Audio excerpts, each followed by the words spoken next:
আপনার কি মাঝে মাঝে মনে হয় আপনি অনেক দেরি করে ফেলেছেন? পাপের বোঝা এত ভারী হয়ে গেছে যে এখন আর ফিরে আসার কোনো পথ নেই। আয়নার সামনে দাঁড়ালে নিজের দিকে তাকাতে লজ্জা লাগে। শয়তান আপনাকে কানে কানে বলছে, তোমার মতো পাপীকে আল্লাহ কখনোই মাফ করবেন না। কিন্তু থামুন, শয়তানের কথা শুনবেন না, বরং আপনার রবের কথা শুনুন।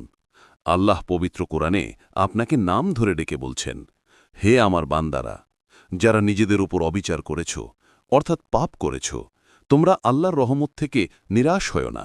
নিশ্চয়ই আল্লাহ সমস্ত পাপ ক্ষমা করে দেবেন। সূরা জুমার ৫৩ নম্বর আয়াত। ভাবুন তো, যিনি আকাশ ও জমিন সৃষ্টি করেছেন, তিনি আপনাকে বলছেন নিরাশ না হতে।